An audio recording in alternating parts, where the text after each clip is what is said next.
அன்பர்களே வணக்கம். இன்று பார்க்க இருப்பது ஸ்ரீ விஷ்ணு புராணம் அத்தியாயம் 2 பகுதி 12 சந்திர மண்டலம். மைத்ரேயே, சந்திரனது தேர் 3 சக்கரங்களை கொண்டது. முல்லை பூவை ஒத்த 10 குதிரைகளை அதில் பூட்டப்பட்டுள்ளன. அத்தேர் துருவனை ஆதாரமாக கொண்டது. அத்தேரில் ஏறி சந்திர நாகவீதி முதலிய வீதிகளில் அமைந்துள்ள நட்சத்திரங்களை சஞ்சரித்து வருகின்றார். சந்திரனுக்கும் உதயம் செய்யும் காலத்தில் சூரியனை போல தேயவும் வளர்ச்சியும் உண்டு. சந்திரனின் ரதத்தில் பூட்டப்பட்ட குதிரைகள் கல்பத்தின் ஆரம்பத்தில் கட்டப்பட்டு அதன் முடிவு காலம் இருக்கும். சந்திரன் தினமும் காலையாக வளர்ந்து அரை மாதத்தில் நிறைவடைவான். இவ்வாறு அரை மாதத்தில் சந்திரனால் நிறைக்கப்படும் அமிர்தத்தை 33,3 அமுத பானகங்களாகி தேவதைகளை உண்டு மகிழ்கின்றனர். இவ்வாறு தேவர்களால் உண்ணப்படும் 2 கலை மிகுந்தவனாக சந்திர சூரிய கிரகணங்கள் மறைக்கப்படுவதால் சூரிய மண்டலத்தில் பிரவேசித்தனாகி அமை என்ற கிரகணத்தை வாசம் செய்கின்றார். அதனால் அமாவாசை என்று அழைக்கப்படுகிறது. அமாவாசை நாளில் மரம், செடி, கொடி முதலியவற்றை வெட்டக்கூடாது. வெட்டுபவர்கள் பிரம்மஹத்தி தோஷம் பிடிக்கும். பிதுர்கள் சந்திரனை அமிர்தஸ்நானம் குடிப்பதற்காக யாசிப்பார்கள். அப்பிதுர்கள் சௌமியர்கள் என்றும் பகீசதர் என்றும் அக்னிஸ்வாத்தர் என்றும் 3 பிரிவுகளாக இருக்கின்றனர். அவர்கள் அமாவாசை அன்று சந்திர கிரகணத்தில் இருந்து ஒழுகும் அமிர்தத்தை உண்டு திருப்தி அடைகின்றனர். இவ்வாறு சந்திரன் சுக்கிர பட்சத்தில் தேவதைகளையும் கிருஷ்ணபக்ஷத்தில் பிதர்களையும் மகிழ்ச்சிப்படுத்துகிறான். சந்திரனது மகனான புதனது தேர் வாயுவிலும் அக்னியாலும் தோன்றியது. அதில் 8 குதிரைகள் பூட்டப்பட்டுள்ளன. சுக்கிரனது தேர் 8 குதிரைகள் பூட்டப்பட்டன. அக்னியின் தேர் பெரியது, அதுவும் 8 குதிரைகள் பூட்டப்பட்டுள்ளன. செவ்வாயின் தேர் மிக பெரியது, அதுவும் 8 குதிரைகள் பூட்டப்பட்டுள்ளன. அதுபோல பிரகஸ்பதியின் தேரும் 8 குதிரைகளால் பூட்டப்பட்டது. பிரகஸ்பதிக்கான குரு என்ற ஒவ்வொரு வருடமும் அத்தேரில் ஒவ்வொரு ராசிக்கும் பயணம் செய்கின்றார். சனி பகவான் சித்திரை தேரில் ஏறி மெல்ல பவனி வருகிறார். ராகுவின் தேர் மிகச் சிறியது, 8 குதிரைகள் பூட்டப்பட்டுள்ளன. அவர் தனது தேரில் ஏறி சூரியனுக்கு மேலே மாயமான 3வது ஸ்தானத்தை சஞ்சரித்து கொண்டிருக்கிறார். பருவகாலங்களில் அங்கிருந்து திரும்பி பூமி முதலியவற்றின் சாயலில் புகுந்து சூரியன் சந்திரர் மறைத்து கிரகணங்களை ஏற்படுத்துகிறார். கேதுவின் தேரில் புகை வர்ணமுடைய 8 குதிரைகள் பூட்டப்பட்டிருக்கும். கேது ராகுவை போல கிரகணங்கள் உண்டாக்குவான். நவகிரகங்களின் தேர் யாவும் வாயுஸ்வரூபமாக காற்றில் துருவனுடன் இணைக்கப்பட்டிருக்கும்.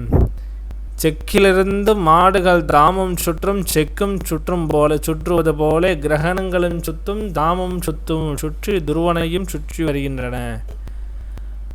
அடுத்து நான் உமக்கு துருவாவதார ஸ்வரூபத்தை பற்றி கூறுகிறேன். அந்த ரூபத்தை காண்பவன் தான் செய்த பாவங்கள் இருந்து விடுபடுவதோடு அந்த சும்ஸ்மார சக்கரத்தின் எத்தனை நட்சத்திரங்கள் உள்ளனவோ அத்தனை ஆண்டுகள் சுகமாக வாழ்வார்கள்.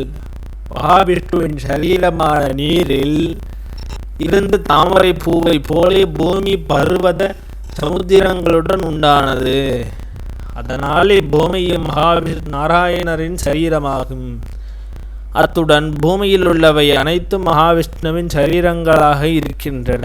இருப்பினும் அவர் ஞான வடிவானவன்.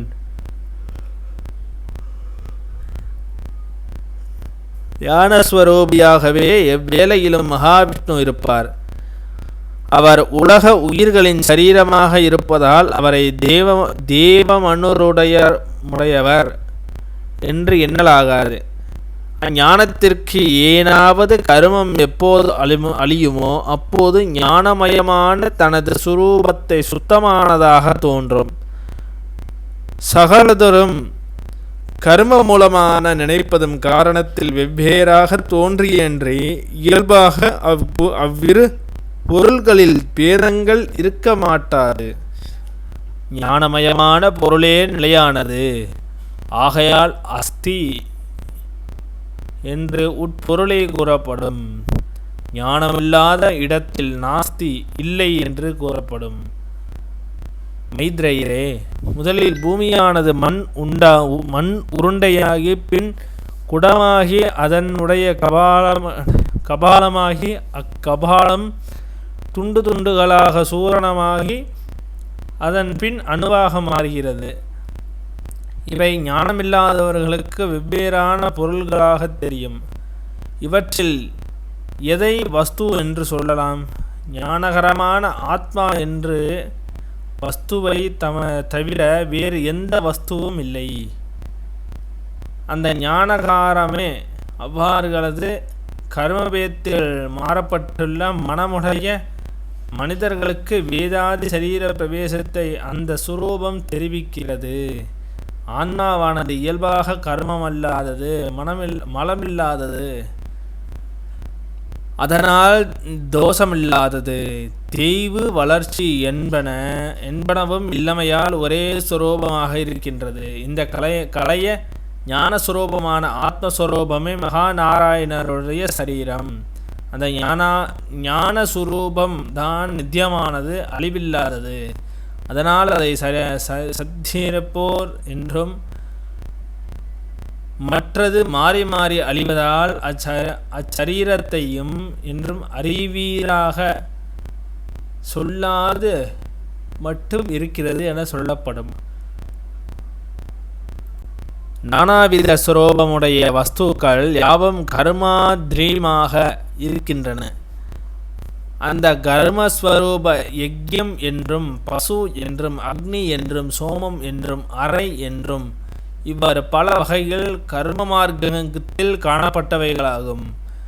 இந்த உம்மிடம் சொல்லும் விளக்கிய லோக சிறப்புகள் எத்தனை உண்டோ அத்தனையிலும் கர்மமுள்ளவனாக இருக்கும் புருஷன் மாறி மாறி போய் வந்து கொண்டிருக்கிறார். அதனால் கர்மமார்க்க பயன்களை இச்சை கொள்ளாது அவையும் ஞானத்தால் தோன்றுபவை என்றும் ஞானம் ஒன்றே நிலையானது என்றும் உணர்த்தும் மகா நாராயணருடைய அடைவதற்கான முயற்சியை மேற்கொள்ளல் வேண்டும். இதன் தொடர்ச்சியை அடுத்த பகுதியில் பார்ப்போம்.